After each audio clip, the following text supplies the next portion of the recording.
বুধবার গভীর রাতে শিলিগুড়ির এটিএমে লুট। পুলিশের দাবি এই ঘটনা তদন্তে প্রতি পদে অসহযোগিতা করেছে রাষ্ট্রায়ত্ত ব্যাংক। অভিযোগে জানিয়েছে অনেক দেরি করে, সেটাও পুলিশ বলার পরে। আর সিসি ক্যামেরার ফুটেজেও পুলিশকে দেওয়া হয়নি। শিলিগুড়িতে এই এটিএম লুটের ঘটনায় গ্রেফতার হরিয়ানার 3 দুষ্কৃতী।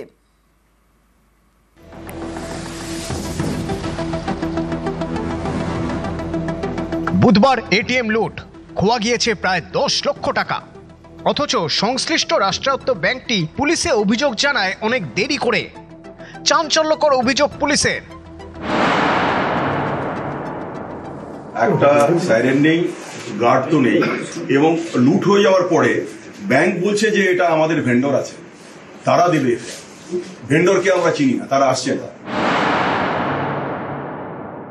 টাকাটা তাদের কাজের টাকা, সরকারি টাকা, আলটিমেটলি পাবলিকের টাকা।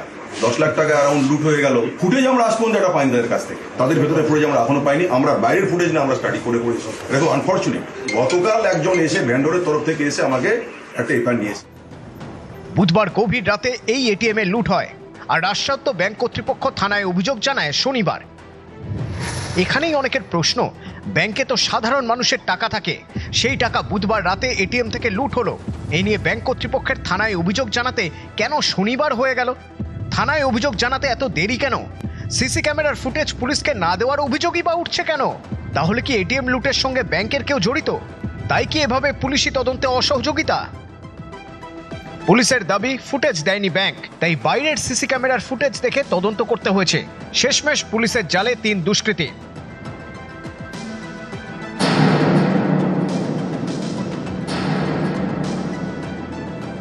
Technical input analysis, CDR analysis, tower dump analysis, এসব কিছু করে আমরা কনক্লুশনে আসতে পারি একটা আউটার স্টেট গ্যাং এই কাজটি করেছে।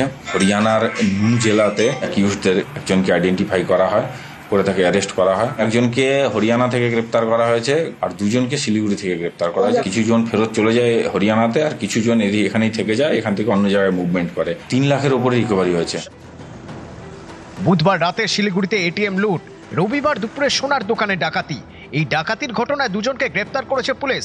তাদের জেরা করে তদন্তকারীরা জানতে পেরেছেন ডাকাতির পিছনে ছিল হরিয়ানার গ্যাং। তাহলে কি এটিএম লুটের পিছনেও সেই একই গ্যাং? এখন পর্যন্ত আমরা এস্টাবলিশ করতে পারিনি, কিন্তু ওকে জিজ্ঞাসাবাদ করলে, আরো ডেটা অ্যানালিসিস করলে বলতে পারবো।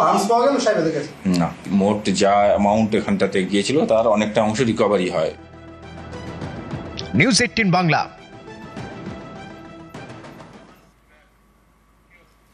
ফলতায় চুরির কিনারা পুলিশের। 6 লক্ষ টাকার জিনিস সহ জালে 2 চোর। চোরের টাকায় কেনা বাইকও বাজেয়াপ্ত করা হয়েছে। সোশ্যাল মিডিয়ায় ঘুরতে যাওয়ার পোস্ট দেখেই চুরি। ফলতার বসবাদিতে বাড়ি ফাঁকা পেয়ে সেখানে চুরি। সোশ্যাল মিডিয়ায় পোস্ট নিয়ে সচেতনতার বার্তা পুলিশের।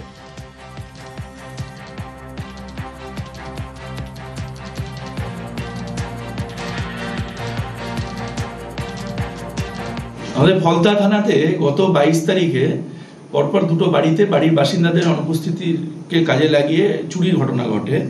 তো সেটাতে কেস রেজিস্টার্ড হওয়ার পর 3 থেকে 4 দিনের মধ্যে আমাদের যে ফলতা থানার টিম আইসির নেতৃত্বে খুব দ্রুততার সঙ্গে সেগুলো রিকভারি করেছে। 100% রিকভারি হয়েছে, যেটা আমাদের কাছে খুব স্যাটিসফাইং। আমরা মিরাজ মীর এবং হাসান আলী মীর এই 2 জনকে অ্যারেস্ট করেছি। সরকারি জমি দখলমুক্ত করতে অভিযান মাটিগাড়া ব্লক প্রশাসনের। 7 একর জমি দখল করে বেআইনি নির্মাণের অভিযোগ। শিলিগুড়ির কড়াইবাড়ি এলাকায় ভূমি দপ্তরের সঙ্গে ব্লক প্রশাসনের অভিযান। বুলডোজার দিয়ে গুঁড়িয়ে দেওয়া হলো প্রায় 30টি বেআইনি নির্মাণ।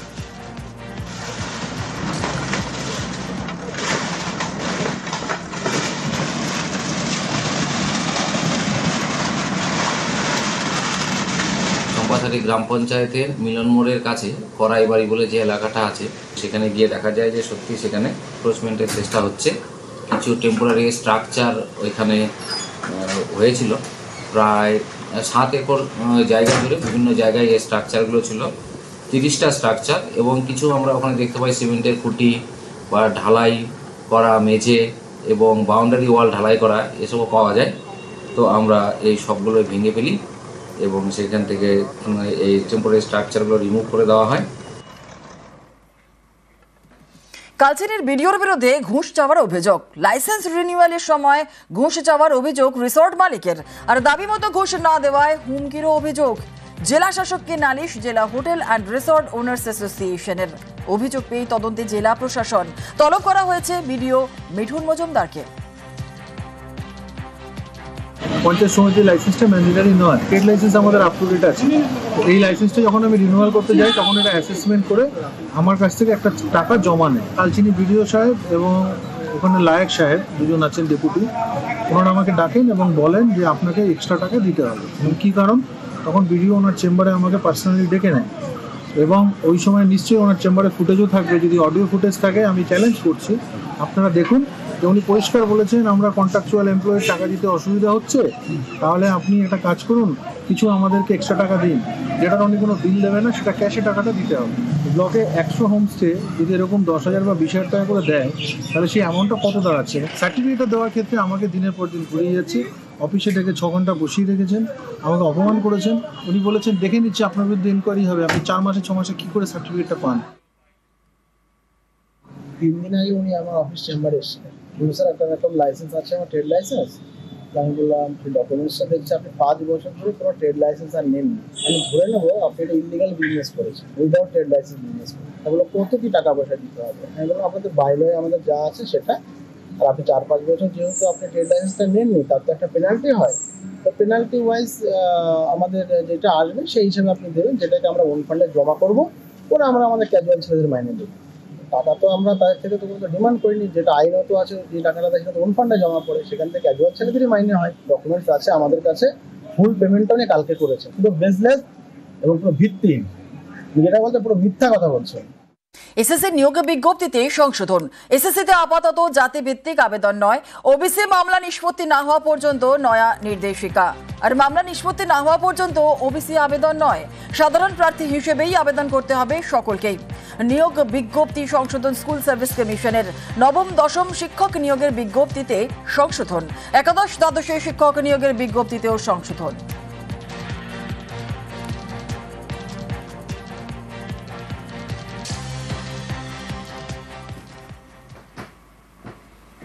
ওবিসি মামলায় সুপ্রিম কোর্টের রাজ্য। স্পেশাল লিড পিটিশন দাখিল রাজ্যের। ওবিসি সংরক্ষণ নিয়ে রাজ্যের নতুন তালিকায় স্থগিতাদেশ। আর স্থগিতাদেশ হাইকোর্টের ডিভিশন বেঞ্চের। এই রায়কে চ্যালেঞ্জ করে সুপ্রিম কোর্টের রাজ্য।